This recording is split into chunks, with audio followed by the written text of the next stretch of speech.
Welcome, everyone, to the USA Global TV and Radio. Welcome to our viewers worldwide and our viewers on Roku, Amazon Fire, and of course, our loyal viewers we've had for over 2 years on Facebook, YouTube, and LinkedIn. We are thrilled to have you.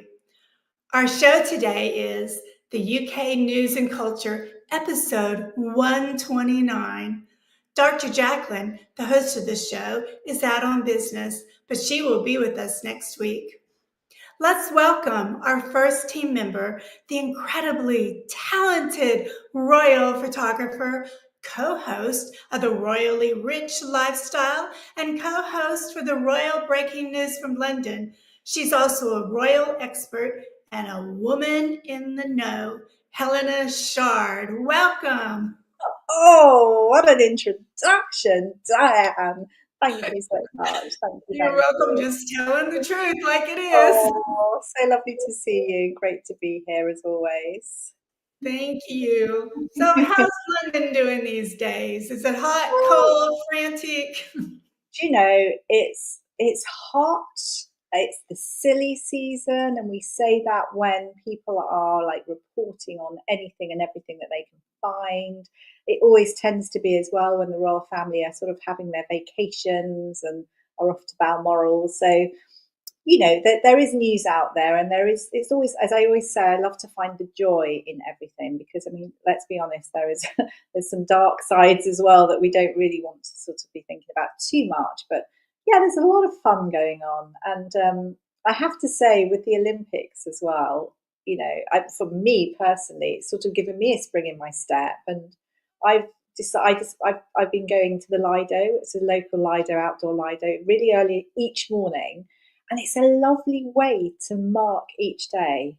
And also it makes you feel good. And I just, it's a marvelous thing. And actually it's due to watching the Olympics and the swimmers. And I thought, right, I'm going to get out there, and I have. And yeah, I'd say to anyone, if you've got a Lido near you, to definitely go. That's obviously an outside pool, which is, yeah, it's been beautiful.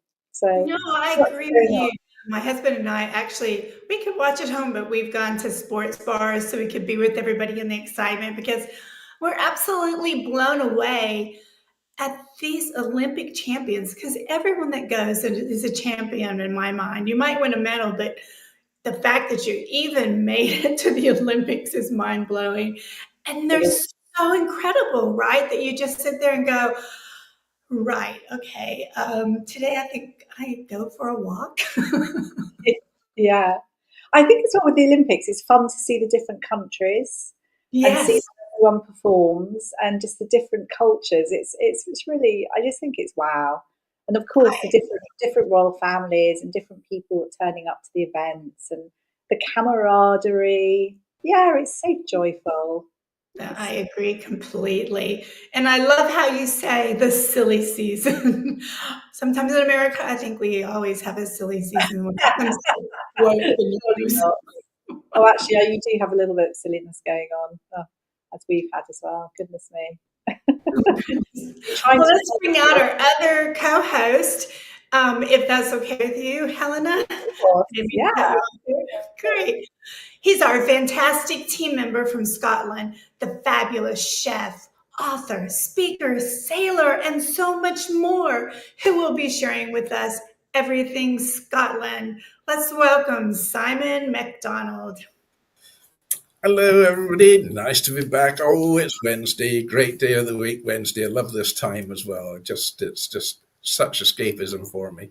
And yes, I like what Helena, we were saying about the silly season. And it is the silly season here. I mean, it's amazing.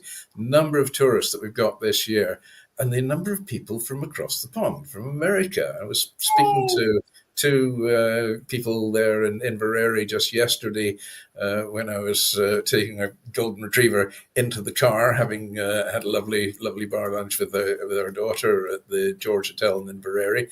And this American couple, and they've got golden retrievers as well. And they were so nice. They're from Virginia. That's where you are today. So they're a very, very nice couple. And I've heard a lot of American accents around here this year, and it's great. Come on, more. We want more, please. But yeah, Scotland is very, very busy just now. Weather-wise, we've had a real mixed bag. I mean, we've had some pretty horrific rain, but this last few days, the sun has come out and it has been glorious, really, really beautiful. And in fact, all the UK have been treated to spectacular spells of the aurora borealis, known better as the Northern Lights. And in the evening, it's been absolutely wonderful, a really spectacular light show. So there we are. So, yep, we're all having a good time. Silly season. Love it. You know, I went dog sledding for breast cancer for like 10 days in the Arctic with a group of women. And of course, it was the time that it was sunshine 24 hours a day. So we didn't get to see what you saw, the Northern Lights. But boy, I want to go back. But now I know I just have to come to England and Scotland to see the Arctic is a wonderful place. You know, and I had a lot of time up there as well in the past. Absolutely amazing part of the world. And you either get 24 hours of sunshine or you get 24 hours of darkness, you know. That's it. And just try and avoid the polar bears as best you can. Oh, yes. On a side note, and then we'll get back to what we're supposed to be doing. So a friend of mine with her dogs and I, we were like, oh my gosh, there's this cave. And so we started taking our dogs twice as fast and we got them settled and we went and took a picture of ourselves being so strong in our Arctic clothes and a picture and everything. And then our guide, you know, he comes racing up because there's about 12 women with dogs. And he's like, he has his gun and we're like, what's going on? He goes, you are in front of a polar bear cave. Yes, you avoid the caves like the plague when you're there. Yeah, we didn't do that again. Anyway, so Helena, are you ready to get started? Well, I will just chat through a few little bits and pieces. Yeah, absolutely. I hope that everyone can see me because I've gone off screen, but I'm sure you can. So I'm going to start, well, really where we started. Just think. So we've had a fun couple of weeks. That's what I'd say here in the UK. The Olympics 2024 has been a huge part of this. And I think the Prince and Princess of Wales saying congratulations to the Olympic team was the icing on the cake. And that was a pre-record. I mean, what can I say? Snoop Dogg seemed to be turning up all over the place. There was filming going on. But, you know, congratulations to everyone. But for us, Team GB, 65 medals. And it was just such fun to watch. And I feel completely inspired by all these amazing athletes. And I hope other people have taken that away as well. Because, I mean, honestly, the training that goes into it and just how remarkable they are. It's a real discipline. And I think that discipline is super. Anyway, so I'm swimming away each morning. And I hope to do that for as long as I can because it really makes you feel so good. I would recommend everyone try it. So also in the pre-record, I think one of the big things everyone was speaking about was not only how lovely it is to see the Princess of Wales looking so radiant and happy and wearing her stripy top that we've become accustomed to, which sort of it sort of is a bit of a PR thing in a way. It makes us feel, you know, it sort of makes us feel calm. It's something we know. But it was so good to see her looking like that. But also everyone absolutely, well, it was Prince William and his new beard, everyone's been saying, which isn't a new beard, it's his stubble. But everyone's been saying how absolutely gorgeous he looks. Everyone's so excited. They can't believe it. You know, they love him like this. I mean, this is his relaxed look, but it sort of took over. It's gone around the internet a few times, a bit viral. And I have to say, I think he's a really good looking guy. And I think he looks great with stubble or without, in my view. But great to see Princess Catherine looking so wonderful. And I think to see Tom Cruise, I didn't actually see the whole thing, I have to say, the ending bit where Tom Cruise abseiled, doing his own stunts. That was pretty cool. But also knowing as well that the Olympics is going to be in LA in 2028. So that's something to look forward to.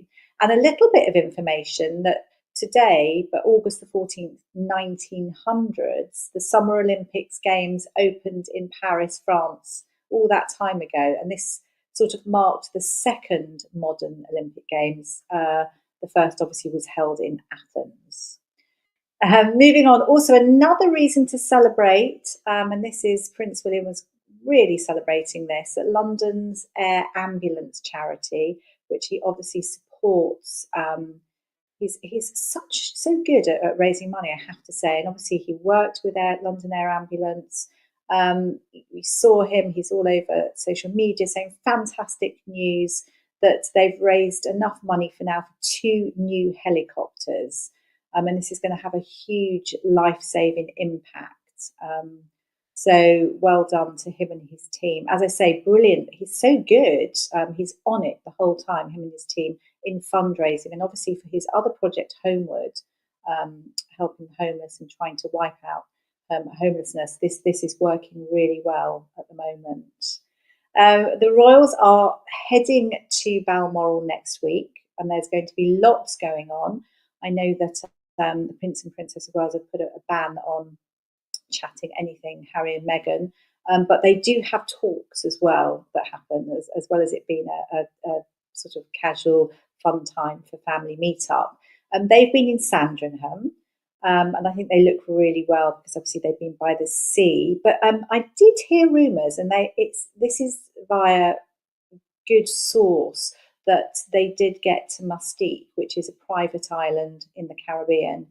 I really hope this is the case. It's not obviously been made public, but what it would suggest is obviously that the Princess of Wales is doing really, really well. And Mustique, without going into it too much, they get left alone there, no photographs, and they love it there. So hopefully they went there with the children. Also, in this week, it is National Smile Week. And this actually was a campaign which started as a dental health campaign, but now it's focused this year on making everyone smile, how to incorporate more smiles in our day. And Banksy, now the wonderful Banksy, he's a British graffiti artist. He's actually a political activist as well, Banksy. His real name, I think, is Robin Gunningham. One of his famous quotes: "Art should comfort the disturbed and disturb the comfortable." I think that's it. Yeah, which I think is very clever. So this is one of his artworks you can see. So there's been a plethora of his artworks released this week. This one, that was the rhino, which is strange. So this is the one outside London Zoo, which I think is showing the gorilla releasing the animals. So there is a political element to some of them. But they're also there to make you smile, and I think they do. And for people that actually receive these, obviously their properties go up hugely. And that's the Pelicans, and that's by the Fish Bar, which is great. These are all in different areas around London, and I think it's lovely. I think the rhino one, it almost was the rhino mounting the car. I think unfortunately someone came and sprayed over it. There's always somebody that sort of likes to deface in a way it's a shame, I think so, because I think his work is actually very, very good. So it's put a big smile on our face. I think moving on, obviously, has everyone had enough of Harry and Meghan or not? And there's a lot of people that have not had enough of it.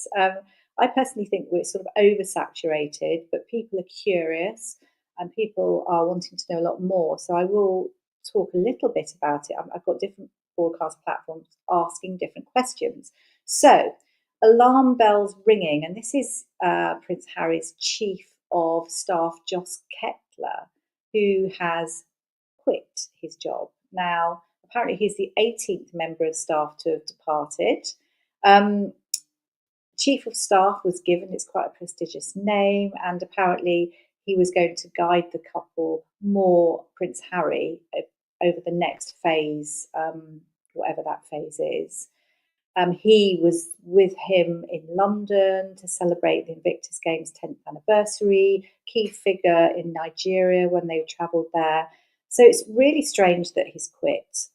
He was expected to accompany them in Colombia. That's a tour that's coming up, not a royal tour, may I add. So it's all very bizarre.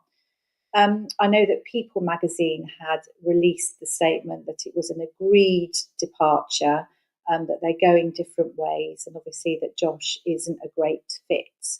Now, this is happening more and more and more, which is absolutely ridiculous. It's a complete revolving door of staff. And I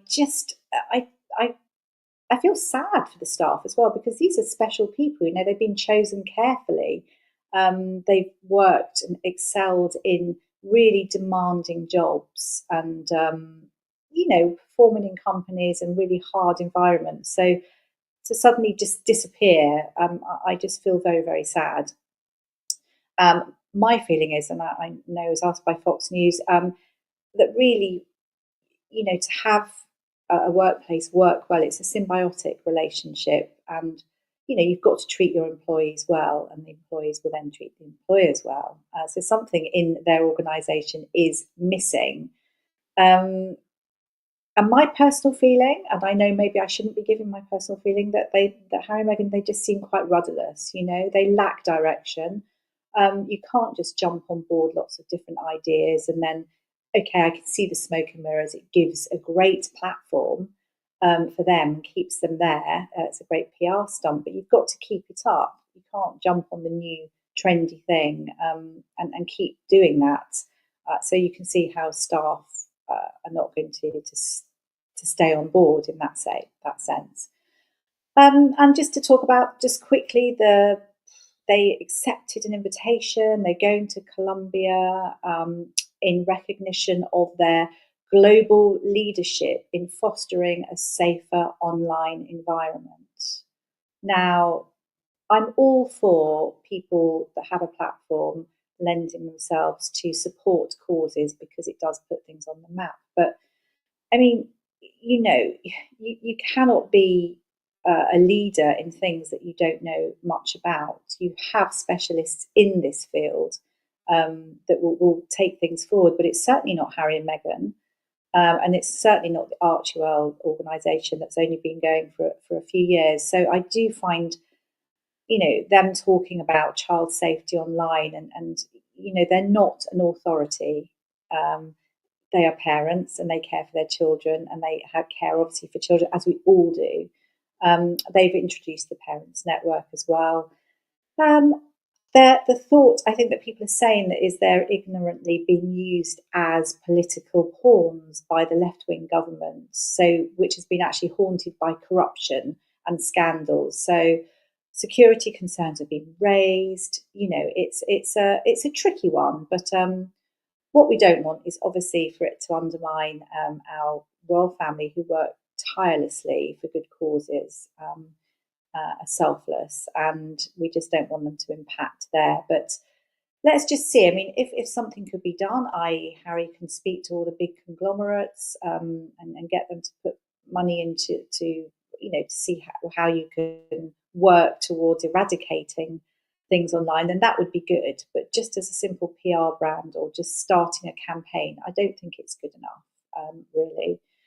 And I think it's probably another reason why, as I see it, that Hollywood has turned against the Sussexes. I mentioned rudderless, and I think high-profile people are not going to want to attach themselves to people that are obviously doing a lot of harm. And obviously, I think certain people that value our royal family.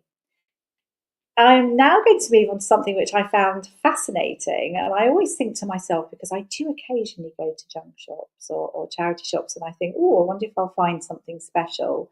I have found a few things in the past, but today found out that a man was in a charity shop, and he purchased an envelope, a sort of brown envelope. It was £6 in UK money. He is in South Carolina, believe it or not. His name is Ronald Baxter Jr. He's 59. So he bought this unmarked envelope. So it must have been $8 or something. And he rushed home and he sort of opened it, and he couldn't believe what he found. So this unmarked envelope had little film in it, and it was footage of King Charles' christening all those years ago. So that was on December the 15th, 1948. So you've got, the little film has got like 4 generations of monarchs in it. So you've got Queen Mary, King George VI, the Queen Mother, Queen Elizabeth, obviously Prince Charles, who's King Charles now, and obviously the late Prince Philip would have been in it. But so this little film is titled Baby Prince Charles. I mean, what are the chances of finding that in South Carolina? I know the christening took place in the music room in Buckingham Palace, and he's so excited. And obviously, he wants to auction it off if possible to the highest bidder. But exciting news for him. But obviously, we've got the royal family in Balmoral next week, and lots will be happening there. But hopefully, all is well in the camps. And I think I'll stop there. I hope that's enough information. Would you like to ask me a question? That was fabulous. And I just can't even imagine that a blank envelope would hold such a treasure. I know, can you imagine? How good is that? So exciting. Yeah. Oh, wow. Yeah. I bet King Charles would like to see it himself. I know. I'm just, goodness me, how did it end up in South Carolina, of all places? I know. Just never know what's in their shoe. He was a bit young at the time to remember it, probably, but he had a nice aid memoir. I have actually got some amazing photographs taken by a great photographer, some lovely old black and white ones. Oh, they're beautiful. At one point, I'll show them on the show, because I think the little picture we had was a little bit blurry. But I have some really lovely ones. Oh, that'll be great. We'll look forward to that. Yeah.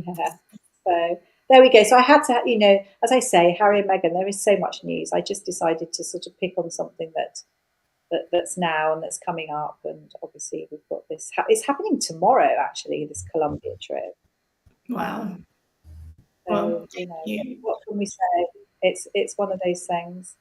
We shall see what happens. Funnily enough, I think it was Prince William's friend that said that Prince Harry should come clean and apologise for all his social drug taking or something, because obviously, Colombia it's just so dangerous, and it is due to all the drugs that's sent out to the likes of people like Prince Harry. Speaking of, yeah, and I'm glad that Prince William and Princess Kate were able to get away. Now, where they went, is that a place where Princess Diana took her children? Do you know? Which one? Or the place they went? But it's not absolutely categorically the case that they went to the island, but it's such a beautiful place. Yeah. In the Caribbean, and I really hope, yes, that's where they went. And really, I think it was Princess Margaret that owned it, must be, and then it was sold on. But I know that if they didn't get there, which I would be so I really hope they did, because it just, as I said, shows that the Princess of Wales is doing well. Sandringham's beautiful in Norfolk. It's really lovely, and it's by the sea. And obviously going to Balmoral as well, which is away from prying eyes people. It's all very relaxing. And I think the Prince and Princess of Wales, especially Prince William, is so thankful that that Catherine's doing well, because obviously when you've been through upset, now you just want to live. I'm sure. Absolutely. Do well. So yeah, wishing them all the love in the world. Absolutely. Simon, you have any questions for Helena before we move on to you? No, I mean, I'm just blown away by this film. It's what a find. I mean, it really is quite what a find. I was in an antique shop the other day. It was another couple of pieces of silver. Like, I need more silver, but nothing is as such a treasure as that find. My goodness. I know. I know. And now, if I see a blank envelope, I'm going to go ahead and buy it. Yes. Don't buy the ones with windows in it. That usually means it's a bill that's come in. Yeah, that's true. That's true. Well, so lots more. I know there's one thing as well. I know that Prince and Princess of Wales have put a ban on that when they travel to Balmoral. They want to relax, and they don't want to be speaking about Harry and Meghan all the time, obviously. But they do, when the family goes to Balmoral, they do have conversations where they set up structured conversations where they all sit around and chat. And unfortunately, there will be some talk. And I think talking about, as we were talking about earlier, the titles of Harry and Meghan as well, possibly how things will change. Because I can see things change, and I think they just have to. It's a long... I can't see things changing and them coming together and it being one happy family, because there's lots of things which possibly could be happening. But I think the funny thing is they will be left with, as we said, the title of Dumbarton. They possibly can be using that. And I know for a fact that they don't want their children to have that title. With the dumb, it's the dumb bit. Yes. No. Well, I think Simon and I can both agree on that. But the title doesn't mean anything in the U.S., so will the kids really care? Do you think? I don't think they will at all. I just think I suppose for Harry and Meghan, it gives them their platform. Being they have their platform, and not only to them, maybe not in the States, but the Commonwealth, etc., will perceive them as royals, more royals if they've got their titles. But without certain titles, they'll just be known as the Sussexes. I see. I have so much to learn about that part. Thank you for teaching us.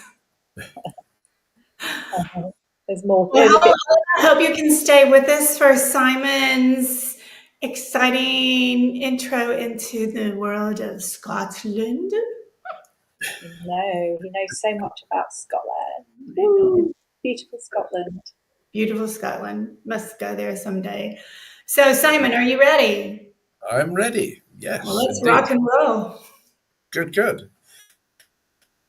Right. Well, this week I am delving into something quite interesting through the war that not everybody knows about. Still in Scotland, but only just, because we're talking about the Shetland Islands, and which is as far north as you can get. In fact, the Shetland Islands are actually closer to Norway than they are to the mainland of Scotland. Piece of information which everybody needed to know. So today I'm talking about the Shetland Bus. The Shetland Bus was the nickname of a clandestine special operations group that made a permanent link between mainland Shetland in Scotland and German-occupied Norway from 1941 until the surrender of Nazi Germany on the 8th of May 1945. So from mid-1942, the group's official name was the Norwegian Naval Independent Unit, or NNIU. And in October 1943, it became an official part of the Royal Norwegian Navy and was renamed the Royal Norwegian Navy Special Unit, or RNNSU. The unit was operated initially by a large number of small fishing boats and later augmented by 3 fast and well-armed submarine chasers, the Vigra, the Hessa, and the Hitra. Crossings were mostly made during the winter under the cover of darkness, and the weather was terrific. I know the North Sea at that time of the year, it's not a nice place. Now, this meant that the crews and passengers had to endure very heavy North Sea conditions, with no lights and a constant risk of discovery by German aircraft or patrol boats, and with the possibility of being captured along the Norwegian coast. Camouflage was the best defence, and the boats were disguised as working fishing boats and the crew themselves as fishermen. Now, the fishing boats were armed with light machine guns, which were concealed inside oil drums placed on the deck. The operation was under constant threat from German forces. Several missions actually went awry, with several fishing boats lost during the early operations. But after receiving the 3 submarine chasers, there were no more losses as such. When Germany launched the invasion of Norway on the 9th of April 1940, French and British troops and ships were sent to help the Norwegians. Several coastal towns were bombed and destroyed by the Germans, and on the 29th of April, HMS Glasgow left the devastated city of Molde with King Haakon VII and Crown Prince Olaf, members of the Norwegian government, and most of the gold from the Norwegian National Bank. In northern Norway, the fighting lasted for another month. A few weeks after the occupation began, the first boats of an armada of fishing vessels and other boats began to arrive in Shetland. Some boats made several journeys across the North Sea carrying refugees. The boats were of many kinds and shapes, but mostly used as the Shetland Bus, were between 50 and 70 feet long, with 2 masts and equipped with a single-cylinder semi-diesel engine, which made this characteristic tonk-tonk sound. And it was actually almost quite a calming sound in a rough sea. But in late 1940, both the Secret Intelligence Service and the Special Operations Executive and Norwegian Naval Independent Unit established a base in Lerwick on Shetland, the capital of Shetland Islands. They asked some of the skippers of the boats that were coming over from Norway if they would return to deliver agents and bring others back to Shetland. Well, this went on throughout the winter of 1940 and 41.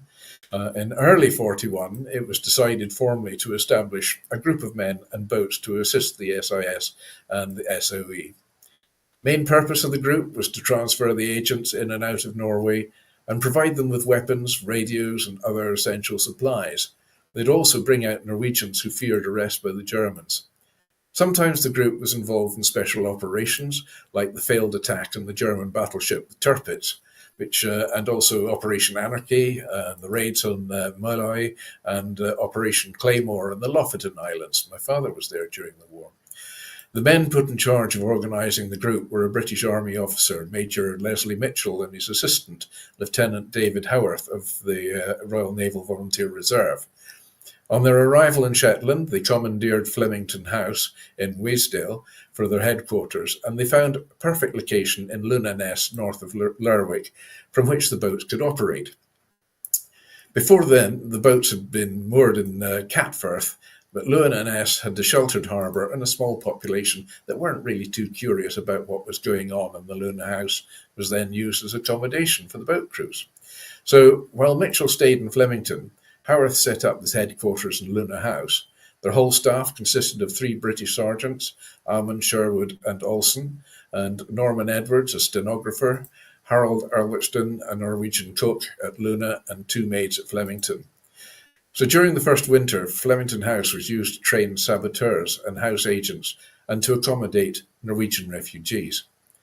The lack of a slipway and other repair facilities meant that the boats had to be repaired at Macalof's in Lerwick, but later they moved the boats and crews to Scalloway, where William Moore and Son had a mechanical workshop and where there was a slipway that was built. Harold Engelveit and John Haraldson were the head mechanics, and Severin Rold became the leader of the carpenters. All ship repairs were done there, but Lunavo was still used for preparing special operations. Dinapore House was the headquarters for the base in Scalloway, while Flemington House became quarters for agents awaiting transport to Norway and for debrief on their return. A former net loft became accommodation for the boat crews and was named Norway House. Flemington House was also on occasion visited by high-ranking officers. Most prominent guest was the Crown Prince Olaf of Norway, who visited in October 1942. Mitchell left the base in Scalloway in December 1942, and Captain Arthur William Sclater, also known as Rogers, became the leader of the operations. At first, there were 14 fishing boats of various sizes. The original Shetland bus boat, the Axel, skippered by August Nervoy, departed from Bergen to Hamnavoe on the west side of Lunaness on the 30th of August 1941. Fishing boats were used at first, but after some losses, it was decided that faster vessels were necessary. So, on the 26th of October 1943, the US Navy officially transferred the submarine chasers Hitra, Vigra, and Hessa to the Shetland bus operation. These craft were 110 feet long and capable of a top speed of 22 knots, which is pretty fast. So when the submarine chasers arrived, the group became an official part of the Royal Norwegian Navy and was renamed the Royal Norwegian Naval Special Unit. So the boat, the Hitra, was commanded by Ingvald Einsheim, the Vigra was commanded by Leif Larsen, and Hessa was commanded by Petter Salen. They carried out more than 100 tours in Norway with no losses of men or ships. Then on the 9th of May 1945, Vigra, commanded by Larsen, and Hitra by Eidsen, entered the harbour of Lingøy near Bergen in Free Norway. The group had made 198 trips into Norway in fishing boats and submarine chasers. Leif Larsen completing 52 of them himself. But the Shetland bus had transported 192 agents, 383 tons of weapons and supplies to Norway, and had brought out 73 agents and 373 refugees. 44 members of the group sadly were killed. Notable members in the Shetland bus. Well, the crews of the Shetland bus were men of the coast, fishermen, sailors with detailed local knowledge, which was so important in those waters. Most came over after the occupation, some with their own vessels, others with vessels that were, well, shall we say, stolen with the owner's approval. And they were young men, mostly around about their 20s, some even actually younger.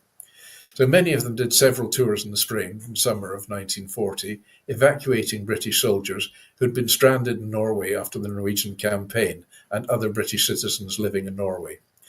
Leif Larsen, nicknamed Shetland's Larsen, was perhaps the most famous of the Shetland busmen. He became the most highly decorated Allied naval officer of the Second World War. Larsen was born in Bergen in Norway and joined the Norwegian volunteers during the Finnish Winter War. And soon after the war in Finland ended, Norway was invaded by Germany. A Swedish officer, Bengt, set up a company of volunteers who made their way to Norway and fought in eastern Norway until the 8th of June 1940, from then on to the end of the war. Larsen arrived in Shetland with the boat, the MB Mottig first, on the 11th of February 1941. So after training with the Company Ling in Scotland, Larsen returned to Lerwick with the St. Magnus on the 19th of August 1941. He did his first Shetland bus tour with the MB Siglaus, skippered by Peter Salin, on the 14th of September in 41. After the loss of the mine layer Nordsen, where Larsen was second in command, he became a skipper, so therefore he could choose his own crew. So his first boat was the MK Arthur, the boat that he had requisitioned on his escape from Norway after the wrecking of the Nordsen. On the 8th of November 41, Larsen sailed from Shetland on his first tour as skipper. On their return to Shetland, they ran into a storm. One of his crew sadly was blown overboard and drowned. Larsen made several tours with Arthur, but he also skippered other boats as well. In October 1942, he had to scuttle the Arthur in Trondheim Fjord after a failed attempt to attack the German warship, the Tirpitz. He and the crew then escaped to Sweden. So on the 23rd of March 1943, returning from Trena in Nordland with the MK Bergenholm, they were attacked by German aircraft. The boat was sunk, but Larsen and the crew, many of them wounded, rowed for several days until they reached the coast of Norway near Ålesund. After hiding in different places, Larsen and his crew were rescued on the 14th of April by a motor torpedo boat from Lerwick. In October 1943, the new submarine chasers arrived and Larsen became commander of the Vigra with the rank of sub-lieutenant. So in total, he'd made 52 tours to Norway in fishing vessels and in submarine chasers. His awards, well, he was the most highly awarded, decorated member of the Royal Navy officers. And British awards he received were the Conspicuous Gallantry Medal, and the Distinguished Service Medal and Bar, and the Distinguished Service Cross, and the Distinguished Service Order. His Norwegian awards included the War Cross with Sword, St. Olaf's Medal, Norwegian War Medal, the Defence Medal of 1940-45. Ker Emil Inverser was born in Flattinger in Norway. He was the son of a sea pilot and had joined his father on the pilot boat. When the Germans attacked Norway, he was a fisherman and soon joined the underground army. His activities were discovered by the Germans and he had to leave the country in a hurry. He and 3 other men escaped to Shetland, and in August, that was 1941, with his father's boat, the 42-foot Villa II. From Shetland, he was transferred to England, where he joined and trained with the Company Ling. He was among the men Larsen chose as crew on the MB Arthur and sailed several tours with Larsen. He was crewman on the MB Siglaus and the MB Faye and the MB Harold and the MB Helen. In December 1943, he joined the crew on the submarine chaser the Hesse as engineer under command of Peter Salin.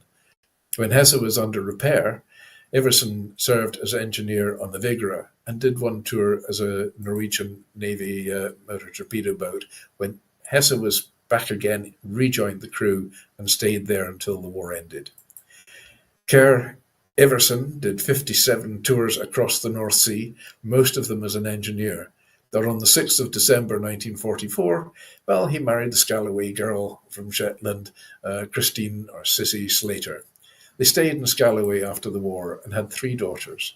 In 1996, the Shetland Times published Iversen's memoirs, I Was a Shetland Busman, which was reprinted in 2004 with a new introduction and the title of just purely Shetland Busman. The first of the Shetland busmen to lose his life was Nils Ness, aged 23, from Brems on the island of Boehm, south of Bergen. He was killed on the 28th of October 1941 when German aircraft attacked the Siglaus on its way to Shetland from Norway.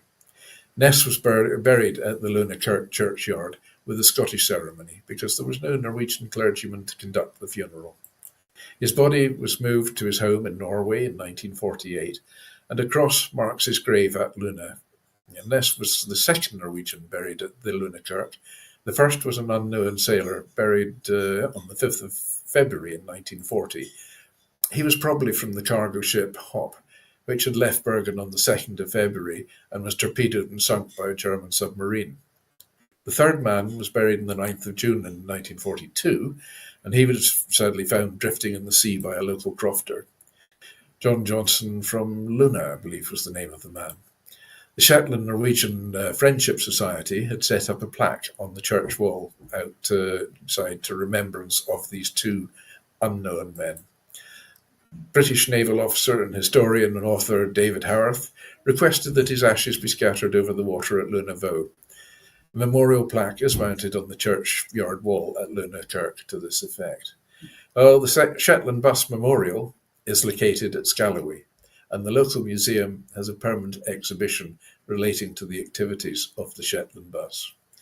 These were extraordinary men in extraordinary times, and navigating that horrific sea in winter in a small fishing boat with the engine going tunk and tunk and tunk, well, that was an incredible job and feat of bravery in itself. And of course, no lights, not even navigation lights, so you couldn't be detected by the enemy. Brave men, every one of them.